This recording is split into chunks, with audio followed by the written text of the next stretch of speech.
जे वक्ता आहेत त्यांच्याबद्दल मी थोडक्यात माहिती देणार आहे. पूर्ण नाव आहे सरांचं चकोर श्रीकृष्ण बावीसकर, कला पदवीधर, विधी पदवीधर, मानवाधिकार व मानवी कर्तव्ये यातील पदव्युत्तर पदवीधर. दिनांक 29 सप्टेंबर 2001 पासून न्यायव्यवस्थेत न्यायाधीश म्हणून कार्यरत आहे. तसेच मागील ज्ञात पिढ्यांपासून व व्यक्तिगत पंढरपूरची आषाढवारी अखंड चालू आहे. 100पेक्षा अधिक वर्षांपासून घरात चातुर्मास पोथीची परंपरा आहे. विधी सेवा क्षेत्रातील ही त्यांची तिसरी पिढी आहे. त्यांनी संपूर्ण 1 वर्ष कमांडो प्रशिक्षण घेतलेले आहे. कला पदवीनंतर 2 वर्षे श्री क्षेत्र आळंदी येथे वारकरी कीर्तन, प्रवचन व धर्मशास्त्राचा अभ्यास केला आहे. सन 1994 पासून आजपावेतो अव्याहतपणे संपूर्ण महाराष्ट्रात व बृहन महाराष्ट्रात कीर्तने, प्रवचने, व्याख्याने सुरू आहेत. वयाच्या 15व्या वर्षी तबल्याचा उपांत विशारद उत्तीर्ण आहे. तबल्याबरोबरच मृदुंग, बासरी, हार्मोनियम, माउथ ऑर्गन इत्यादी संगीतवाद्ये शास्त्रशुद्ध पद्धतीने वाजवता येतात. दुर्मिळ संगीतवाद्यांचा मोठा संग्रहही आहे. राजा रविवर्मासारख्या चित्रकारांच्या चित्रांच्या पहिल्या प्रतींचा मोठा मौल्यवान संग्रह त्यांच्याकडे आहे. दुर्मिळ मूर्ती संग्रह आहे. तसेच व्यक्तिगत ग्रंथ संग्रह 16,000 पेक्षा अधिक पुस्तकांचा आहे. जवळपास 25,000 ग्रंथांचे पुस्तकांचे वाचन, अवलोकन आजपावेतो झाले आहे. त्यांना वाचन संस्कृती संवर्धन पुरस्कार देखील प्राप्त आहे. 150हून अधिक गड किल्ल्यांची भ्रमंती केली आहे आणि वयाच्या 30व्या वर्षी पावेतो जवळपास संपूर्ण भारत परिव्राजकाच्या भूमिकेतून हिंडून पाहिला आहे. Asiatic society Mumbai, British council London, world wide fund यासारख्या संस्थांचे त्या आजीव सभासद आहेत. अखिल भारतीय मराठी संत साहित्य संमेलनाचे त्यांनी अध्यक्षपद भूषविले आहे. सकल संत साहित्यातील 8.5 लाखाहून अधिक शब्दांची आकार बिल्यानुसार सूची केली आहे. सुमारे 500 पृष्ठांचा एक खंड असे 108 खंड छापून तयार आहेत. आणखी 25 खंडांचे काम चालू आहे. असे चतुरस्र वक्ते आज आपल्याला लाभले आहेत. तर मी साहेबांना विनंती करेन की त्यांनी मराठी भाषेचे संवर्धन या विषयावर आपले मनोगत सादर करावे.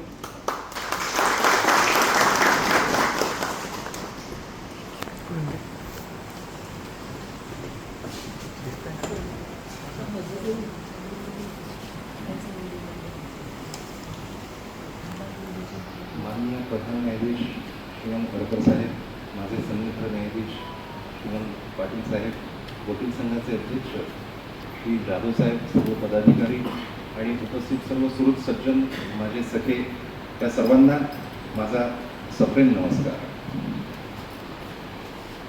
मराठी मराठी मराठी म्हणताना आक्रस्ताळ्या आक्रमक आविर्भावाच्या अस्मितेने एकतर उसळणाऱ्या भावनांना किंवा नकारात्मक, निष्क्रिय, निरर्थक न्यूनगंडाने कोसळणाऱ्या भावनांना वावरण्यासाठी किंवा मिरवण्यासाठी जागा करून देण्याच्या आजच्या काळात मराठीचा विचार या 2 भावनांच्या पलीकडे जाऊन करता येतो किंवा केला पाहिजे ते जास्त महत्त्वाचं आहे. एवढं जरी आज आपल्याला ध्यानात आलं तरी फार मोठी गोष्ट आहे. संपूर्ण संस्कृत साहित्यातलं तत्त्वज्ञान ज्यांच्यासाठी निर्माण झालं त्या वेदोपनिषदांचा, श्रुतीस्मृतींचा, शास्त्र सिद्धांतांचा दुरन्वयही परिचय ज्या सर्वसामान्य जनांना नव्हता अशा बांधली सोडीत बुडाली गाडीत सांकडी पेढीत आर्तांची जनांच्या अपरंपार कळवळ्यासाठी श्री ज्ञानेश्वर महाराजांनी ते संपूर्ण संस्कृत साहित्य मराठीत आणलं. एक भाग 6 जून 1674 रोजी श्री शिवप्रभूंचा राज्याभिषेक होऊन ते छत्रपती झाल्याच्या नंतर अवघ्या 8च महिन्यांत त्यांनी संपूर्ण राज्य व्यवहार कोश मराठीत करून घेतला आणि राज्यकारभारामध्ये, न्यायप्रदानामध्ये ज्याही काही उर्दू, फारसी, अरबी आणि संस्कृत सुद्धा शब्दांचा धुमाकूळ झाला होता तो दूर करून शुद्ध मराठीत संपूर्ण राज्यकारभार चालावा याची व्यवस्था रघुनाथ पंडितांच्याकडून आणि निराजी आवडींसारख्यांच्याकडून करून घेतली. दुसरा भाग. तिसरा भाग एप्रिल 1893च्या सुमारास न्यायमूर्ती महादेव गोविंद रानडे यांनी तत्कालीन प्रिव्ही काउन्सिलच्या मुख्य न्यायमूर्ती महोदयांना एक अहवाल सादर केला आणि तत्कालीन जी मुन्सिफ न्यायालयं होती, तालुका स्तरावरची न्यायालयं, आणखी जिल्हा स्तरांवरची सुद्धा न्यायालये यांतलं संपूर्ण कामकाज फक्त आणि फक्त मराठी भाषेतच व्हावं अशी शिफारस न्यायमूर्ती रानडेंनी त्यावेळेच्या मुख्य न्यायमूर्ती महोदयांना केली होती. एक भाग.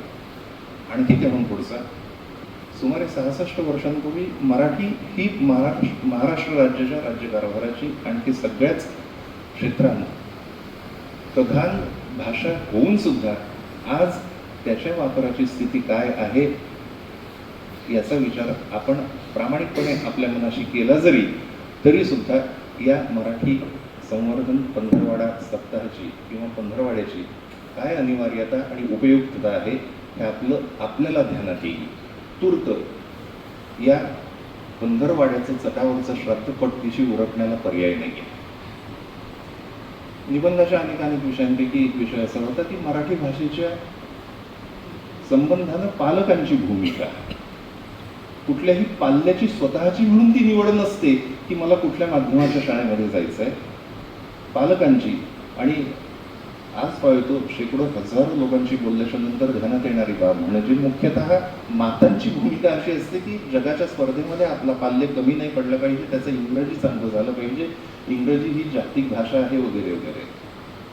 मान्यच आहे, इंग्रजी उत्तम बोलता आलीच पाहिजेच, लिहिता आलीच पाहिजे, समजली पाहिजेच. अरे इंग्रजी जर तुम्हाला चांगलं सुधरवायचं आहे पाल्याचं तर त्याला इंग्रजी शिकवा. इंग्रजीतून शिकवण्यात काय लॉजिक आहे, काय सेन्स आहे, काय तर्कशुद्धता आहे. इतका साधा विचार ज्या पालकांच्या मनामध्ये येत नाही त्यांच्या पाल्यांबद्दल खरोखरच कीव किंवा भीती वाटावी अशीच परिस्थिती आहे. शुभेच्छा आहेत माझ्या त्यांना. पण इंग्रजीतून इतिहास, इंग्रजीतून भौतिकशास्त्र शिकण्यात ना तुमचं इंग्रजी चांगलं होतं ना तुमचं भौतिकशास्त्रही चांगलं होतं. हा साधा विचार करायला हवा. इंग्रजी शिका, पण इंग्रजी शिका. इंग्रजीतून सगळे विषय शिकण्यामध्ये आणि काहीही तर्कशुद्धता नाही. मराठी तरी का म्हणायचं याचं कारण असं आहे की आपल्या अस्तित्वाची ओळख आहे म्हणून.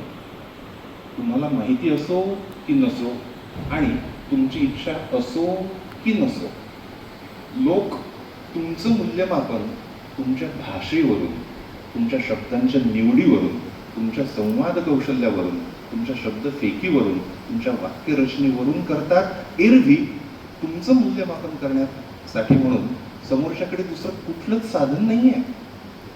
तुम्ही काय आहात, कोण आहात, कसे आहात, तुमच्या अंतःकरणातल्या भावना कशा आहेत, तुमचं वागणं बोलणं लोकांच्या प्रती कसं आहे, हा भाग खूप नंतर येतो. सर्वप्रथम येतात ते तुमचे शब्द, तुमचे भाव, तुमच्या भावना. त्या जर सशक्त असतील तर तुमची ओळख आणि तुमचं व्यक्तिमत्व सुद्धा तेवढंच सशक्त आणि तेवढं तगडं राहू शकतं. एरवी जर आपल्या भावनांच्या ओझ्याखाली शब्द मरतुकडे होऊन दबले तरीही चालत नाही, किंवा केवळ शब्दांचाच फापट पसारा असला आणि त्यात सत्व, स्वत्व, ओज, तेज, बल काही नसलं तरीही त्याचाही उपयोग नाही. सुंदर कसदार वाचन करावं, सुंदर कसदार जमलं तर लेखन करावं, किमान स्वच्छ साध्या सोप्या मराठीत चांगलं बोलता तरी यावं, आणि चांगलं कोणी बोलत असेल तर ते तसंच्या तसं टिपकागदासारखं शोषून घेता तरी यावं, इतपत तरी मराठी आपल्याला यावं. सुरुवातीला मराठीचा सौंदर्य स्थळ म्हणून मला विषय सुचवण्यात आला होता. अनेक याबद्दल कसं आहे खरं म्हणजे एखाद्या प्रचंड मोठ्या ख्याल गायकीच्या कलाकाराला अर्धा ते 1.5-2 मिनिटांमध्ये तुम्ही संपूर्ण ख्याल बसवा असं सांगण्यासारखं आहे. पण त्यातल्या प्रत्येक पैलूबद्दल अत्यंत विस्ताराने आणि खूप चांगल्या पद्धतीनं बोलता येणार आहे. ही मराठी आपण शिकायची ती अन्य कुणावर उपकार करण्यासाठी म्हणून नव्हे. मराठी शिकण्यात, मराठी टिकवण्यात आपण स्वतःचं अस्तित्व टिकवतोय, स्वतःच्या अस्तित्वाला एक सार्थ प्रयोजन देतो आहोत, एक स्वतःची ओळख निश्चिती करतो आहोत. आपल्यासाठी म्हणून आपण मराठी शिकवतोय. अप्रतिम मराठीचं भाषा सौंदर्य, फोर्स अँड फ्रॅग्रन्स ज्याला आपण म्हणू शकतो, हे मराठीत आपण जितक्या उत्तम पद्धतीनं अभिव्यक्त करू शकतो आणि त्याचं रसग्रहण करू शकतो तसं मला नाही वाटत अन्य कुठल्या भाषेत आपण करू शकतो. वेगवेगळ्या विषयांवरची हजारो पुस्तकं, लक्षावधी पुस्तकं सुदैवानं आज उपलब्ध आहेत. आपण त्यांचा रसास्वाद घ्यायला शिकलं पाहिजे. आपण घेतला तर आपली मुलं ती घेणार आहेत. आपल्या मुलांनी घेतला तर मराठी भाषा आणखी चांगल्या पद्धतीनं वाढणार, रुजणार वगैरे आहे. ती नामशेष मुळीच होणार नाही. मात्र आपण एका चांगल्या रसस्वादाला मुकलं तरी नाही पाहिजे, एवढी आपली आपण काळजी घ्यायला हवी. तर आपल्या माणूस म्हणून जगण्याची स्वतःची जी ओळख आहे ती आपण सार्थ केल्यासारखं होईल. तशी ती सार्थ करण्याचं बल आणि फल आपल्याला प्राप्त करून घेण्याची प्रेरणा तरी किमान अशा उपक्रमांतून व्हावी ही सदिच्छा, या शुभेच्छा. धन्यवाद. धन्यवाद. श्री भाविस्कर साहेब यांचं मनोगत आपण ऐकलं.